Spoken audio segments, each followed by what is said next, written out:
Quando evolui para o S, o primeiro se enriquece também com as qualidades que o isolam da vida, e cada vez mais o abismam no reino da prepotência e da mentira. O segundo ganha qualidades que unificam com a vida, e cada vez mais o levantam para o reino da bondade e sinceridade. Então a evolução, como a nossa vantagem, está no eliminar do amor o egoísmo, realizando-se quando conseguir. Se este não é o problema atual, mas que poderá ser resolvido apenas no futuro, tal eliminação ainda não foi realizada e, se a inferioridade de instintos é o que se entende hoje com a palavra amor, as reformas sexófilas não podem ser efetuadas no estado atual porque, se o amor que hoje prevalece tem a forma de animalidade, sexofilia seria a proteção dos seus baixos instintos que seria evolução e não evolução.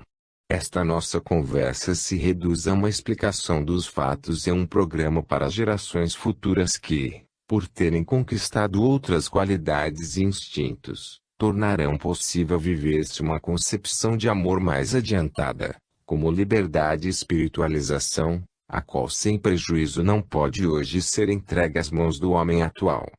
Numa sociedade que não é um organismo de seres conscientes, mas um amontoado de elementos inimigos, não pode haver lugar para o que se poderia chamar de um superamor.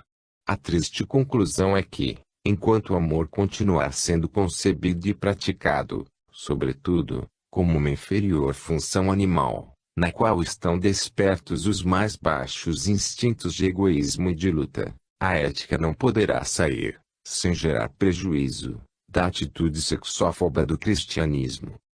Quando o moralista invoca o amor como tranquilizador e elemento de pacificação social, ele se refere a esse tipo de amor bondoso e inteligente. Mas foi neste mesmo sentido que lutou o cristianismo que, com a sua sexofobia, se revoltou contra o que no amor é inferior instinto de egoísmo e animalidade, e não contra o que nele é superior anelo de bondade e espiritualidade. O cristianismo procurou ser uma escola de superação, de evolução da vida. Mas, que podia ele realizar, quando a maioria, seja dos dirigentes, seja dos dirigidos, era constituída de involuídos? É lógico que abaixaram tudo ao seu nível, o da animalidade, tudo concebendo, inclusive o amor, com a respectiva forma mental.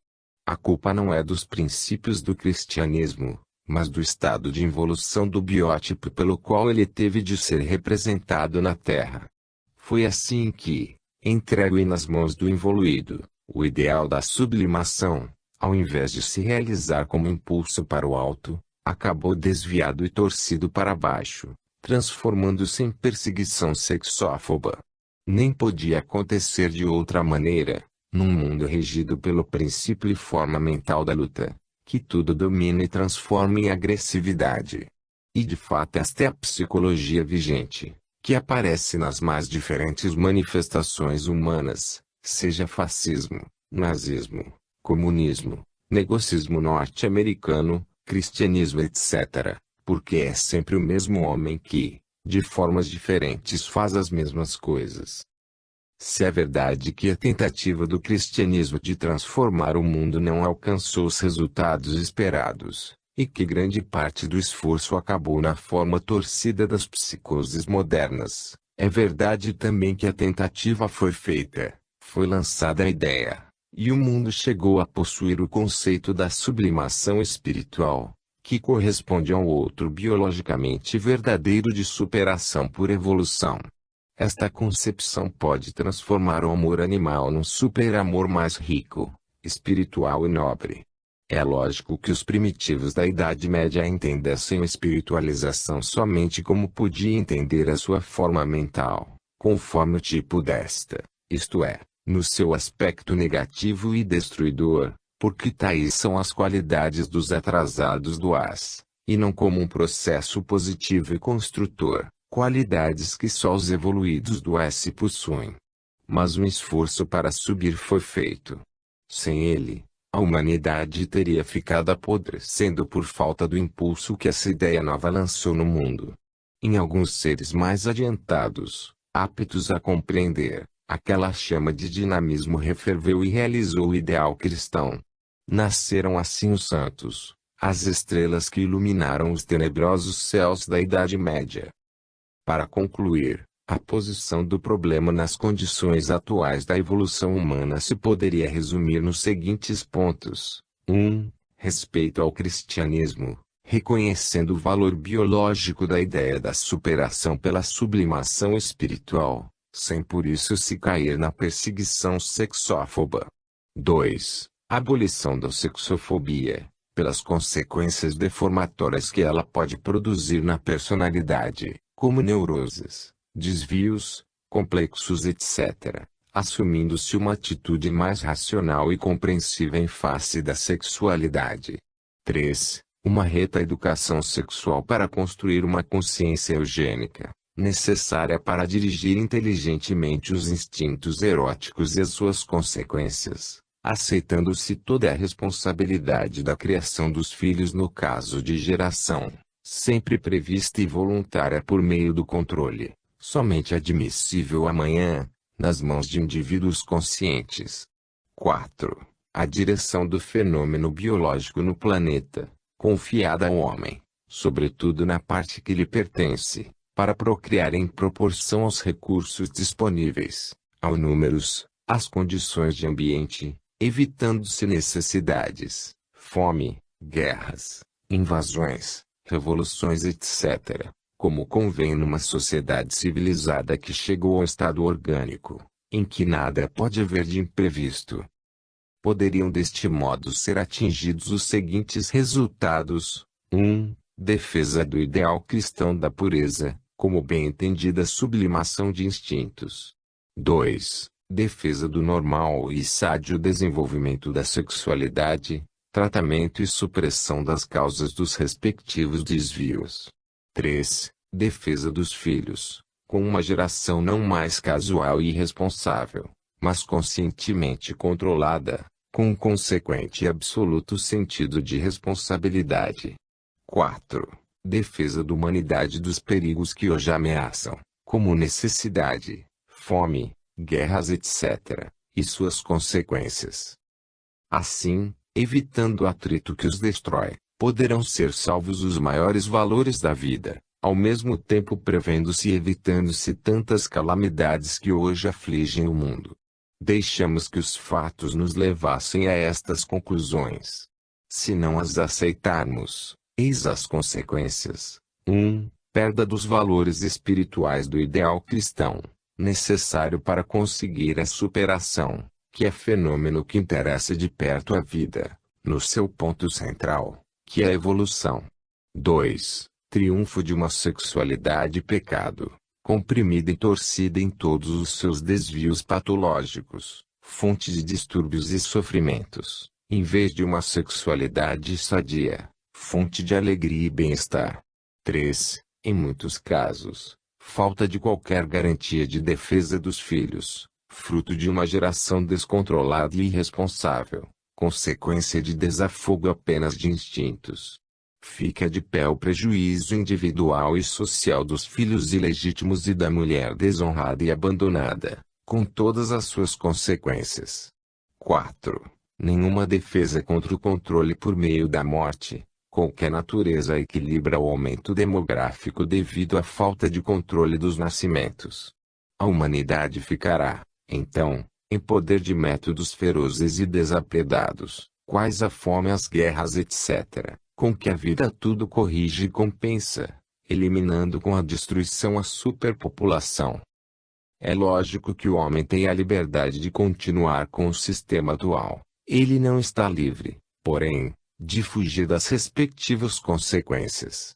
Não é possível deixar de levar em conta as leis da vida.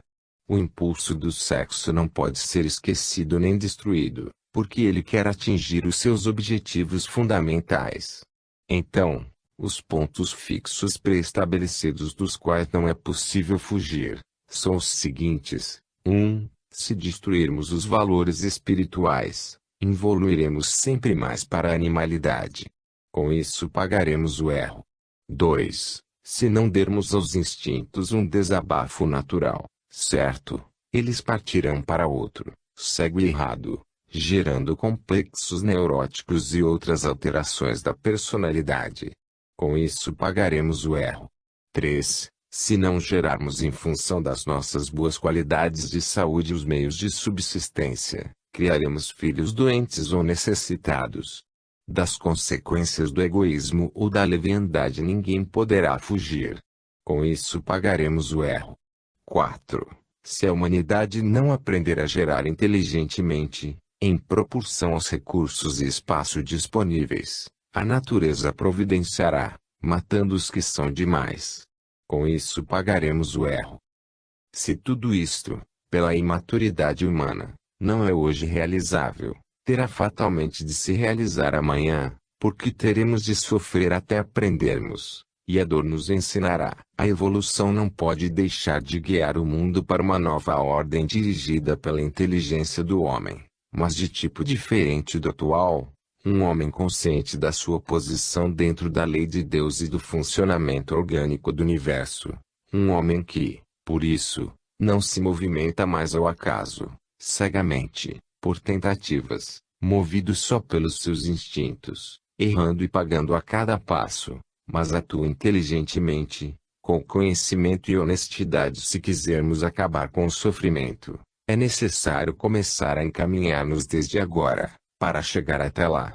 Devemos cessar qualquer impulso de agressividade, sempre destruidora em todos os campos. É preciso conciliar os opostos, levando em conta a realidade freudiana e os ideais das religiões, isto sem cair em excesso, nem de um lado nem de outro. Isto é, nem na repressão sexófoba com a ideia de sexo pecado, nem na licenciosidade e corrupção com o descontrolado gozo, fim em si mesmo. Temos que levar em conta as necessidades da alma, juntamente com as do corpo, e ao contrário, dando a César o que é de César e a Deus o que é de Deus. É urgente educar o ser humano para que, tornando-se mais consciente, seja possível confiar-lhe liberdades das quais hoje não pode gozar, porque tudo tem de ser proibido a quem de tudo está pronto a abusar.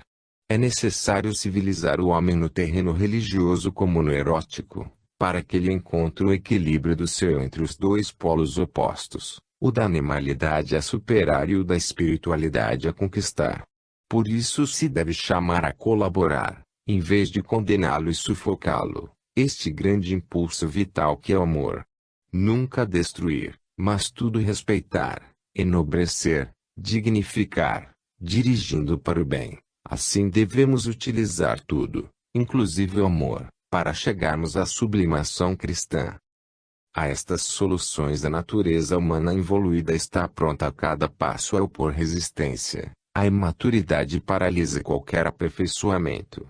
A maior dificuldade a vencer é a atávica forma mental do homem, que construiu uma ética sexual em seu benefício, pelo direito do mais forte. É lógico que a moral do sexo reservada para a mulher seja completamente diferente, porque se trata de um ser fraco. Se neste nível biológico a lei que vigora é da força e do egoísmo, se tudo para o macho vai bem, para que preocupar-se com os outros? É ridículo pensar que num tal mundo os fracos possam exigir direitos. Naquela forma mental não há razão pela qual o mais forte renuncie à posição de favor que, naquele plano, lhe pertence de direito. Se isto representa prejuízo para os outros, a culpa é deles, e eles que aprendam a defender-se. Se não sabem fazê-lo com força, façam-no com a mentira, dando prova de possuir pelo menos a astúcia, que neste nível representa o valor da inteligência. Tudo é lógico, porque o princípio é que qualquer vantagem só pertence a quem sabe conquistá-la, assim demonstrando que possui capacidade para vencer. Quando escolhemos um princípio, ficamos presos às suas consequências e não podemos fugir da sua lógica desapredada até o fundo. Caminha assim o nosso mundo, sobrecarregado de injustiças e sofrimentos, como um tapete triunfal de vítimas, sob os pés do vencedor. E o amor, o maior impulso salvador da vida, está reduzido a uma fonte de lutas e aflições. A solução está na canalização das energias deste grande impulso no sentido da evolução e não da perseguição. Está no refinamento, que faz do amor, além das funções reprodutivas, um meio de regeneração espiritual e de pacificação social. Lembremos que a natureza nada destrói, mas tudo transforma. A evolução exige que o amor se torne alguma coisa que é o mais do que função de fecundação animal, ou satisfação do instinto. É tarefa consciente de cooperação criadora junto da obra divina da vida, para vencer a morte e continuar sempre subindo. Tudo, por evolução, tem que se espiritualizar, e o amor tornando-se prodígio de sintonização de almas que, em comunhão mística com a essência criadora do universo, no mistério da Gênese, cumprem, com a descida de uma alma que se encarna, a função religiosa da ascensão para Deus. Elementos vitais, sem os quais, hoje, pode existir o mais regular dos casamentos. Elementos, entretanto, que são fundamentais e sem os quais o matrimônio, apesar de formalmente perfeito, é apenas um acasalamento físico-animal. A evolução nos levará a uma nova concepção do amor, que se torna instrumento de superação do egocentrismo separatista, um amor que nos mostra que nós somos complementares com todos os outros seres e todos necessários uns aos outros, em mútua interdependência, quais elementos da mesma vida, incluídos na mesma unidade, fundidos no mesmo organismo universal, no seio e em função do qual todos existimos. O que mais almejamos é que a humanidade amadureça para chegar a compreender tudo isto, de modo que possa gozar das liberdades que, hoje, ainda não pode receber sem prejuízo. A esperança para o futuro é o advento de uma humanidade mais consciente dos seus deveres, para que ela possa fruir de maiores direitos, mais inteligente para compreender a vantagem de viver na ordem, sem a ameaça contínua da força, das cadeias, do inferno. Conhecemos as leis da vida e sabemos que ela não poderá deixar de passar do seu estado de guerra-destruição ao seu estado de amor-construção. O progresso vai do mal que semeia ruína, para o bem que semeia paz e felicidade. Terá de ser superada a forma mental do super-homem da força, do dominador esmagador de vítimas. A Alemanha pagou com a sua ruína o ter acreditado nas nefastas teorias nietzschianas. O amor representa o elemento unificador que pode corrigir e superar o egoísmo separatista, sendo o único meio para quebrar esse estado de divisionismo caótico feito de rivalidades. Se destruirmos o amor, não resta senão egoísmo. Quem não irradia para os outros, concentra somente para si. Eis o orgulho, a cobiça de posse e de domínio. O caminho do amor é o da evolução, que vai para a unificação do oeste. O caminho do egoísmo é o da involução, que vai para o separatismo do as. Cabe ao primeiro corrigir o segundo. Eis o grande valor do amor, o de ser instrumento da evolução, de nos levar para o oeste, o que significa a salvação. Se nestes capítulos falamos de sexofobia, foi porque o fenômeno do amor tem uma significação profunda, universal. Dele depende a solução do problema da convivência social. Ele é um dos mais vivos e urgentes a resolver, porque da sua solução depende a pacífica colaboração entre os semelhantes, acabando-se os atritos da luta, de que nascem os sofrimentos. Ninguém pode viver sozinho. Quanto mais a humanidade evolui, tanto mais se organiza e funde os seus elementos. A coexistência se consolida cada vez mais e torna-se problema vital em todos os campos: política, indústria, religião, família, cultura, trabalho, etc.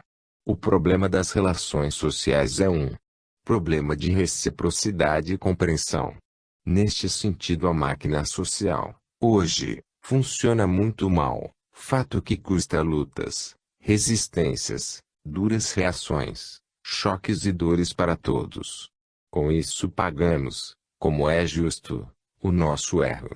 Constituiria uma vantagem incrível tornarmos-nos suficientemente inteligentes de maneira a sabermos evitar o erro, que tão caro nos custa. Isto é ciência psicológica, Uma arte é aprender, com as suas regras, técnica, dificuldades. Como nas células do corpo humano, também cada indivíduo lança o fruto do seu funcionamento na panela comum do corpo coletivo do ambiente social, do qual cada elemento faz parte e recebe a resposta correspondente. São motivos psicológicos, impulsos mentais que circulam de indivíduo para indivíduo, numa troca de ações e reações, de atrações e repulsões, de simpatia e antipatia, que continuam ecoando de um para outro, de alma para alma, até que acabam voltando à fonte, como fechados dentro dos limites no espaço curvo. O fato é que a humanidade é um todo psicológico, dentro do qual fica tudo o que nele nasce. Ali as vibrações nervosas circulam como o sangue no corpo humano. Para a vida de todos e de cada um, é necessário que o sangue circule. Conforme as células sejam sadias ou doentes, ele traz saúde ou sofrimento. Mas é sempre preciso comunicar, seguindo os caminhos do grande corpo coletivo, e para comunicar tem que ficar abertos os canais de circulação. A bondade os abre, a agressividade os fecha.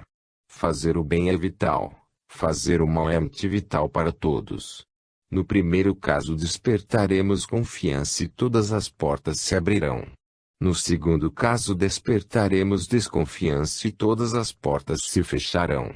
Então, o próximo será constrangido a colocar-se em posição ataque e defesa. Ele se movimentará no sentido da luta e, uma vez movido o primeiro passo neste sentido, esse impulso negativo continuará repercutindo, tudo destruindo no seu caminho, até que um oposto impulso de amor o vença, o neutralize, o apague, a ele se substituindo com a sua positividade salvadora. Assim cada um vai enviando mensagem e esperando resposta, mas como é possível receber boas respostas de más mensagens? Todos gostariam de receber confiança e amor, mas às vezes estão transmitindo o oposto. Seria necessário levar em conta o que temos de pensar a respeito dos outros, para receber dos outros o que quereríamos que eles pensassem a nosso respeito. Como podemos receber bondade, se semeamos veneno? A ilusão de nossa ignorância está em acreditar que o mal possa ser lançado só contra os outros, sem que ele repercuta em nós. O egocentrismo faz-nos acreditar no absurdo de que vivemos divididos, quando vivemos todos juntos, que o dano dos outros possa ficar isolado do nosso, quando na vida nada que possa existir separado. Assim, o sofrimento vai se espalhando, atingindo todos. Para sofrer menos é necessário ser melhor e menos egoísta. O mal não se pode endireitar com o mal, a violência com a violência, mas somente com o bem e a bondade. Perseguir, inclusive em nome de Deus, não melhora, mas piora. Perante quem diz eu para se impor, todos instintivamente são levados a contrapor o seu eu. Eis a luta. Logo que na terra surge uma força, eis que aparece a sua contraforça, que a equilibra. Mas, se ao invés de dizermos eu, dizemos nós, então também os outros são levados a dizer nós. Eis a concórdia e a paz. A mansidão nos outros nos tira a vontade de lutar, porque não há mais motivo para isso.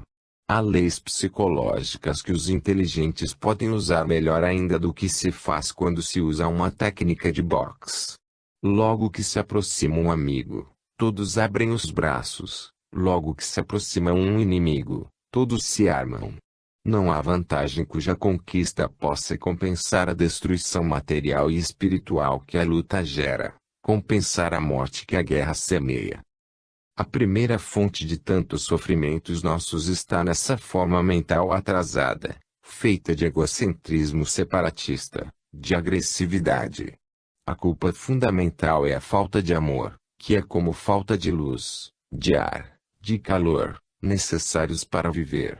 É esta falta que nos faz afundar no negativismo, o que significa nas trevas, na incompreensão, na luta, no erro, no sofrimento. Este é o ponto final de todo o processo. A culpa não é de Deus, não é que a sua obra seja mal feita. A culpa é do ser que não se sabe movimentar inteligentemente dentro das regras com que a lei tudo regula. Pregar, explicar, não basta para renovar o homem. Não há outro remédio senão continuar sofrendo, até que a dor abra a mente, a fim de que se compreenda qual é o verdadeiro caminho, e o homem aprenda à sua custa a lição, renove a sua forma mental e acabe conduzindo-se melhor. Nós só podemos fazer votos que isto aconteça o mais rapidamente possível. De uma coisa não há dúvida: enquanto o homem não aprenda a arte da conduta certa, terá de viver num estado de inimizade entre indivíduos, como entre povos, de luta contínua, de insegurança universal, de perigos e sofrimentos sem fim. Fim.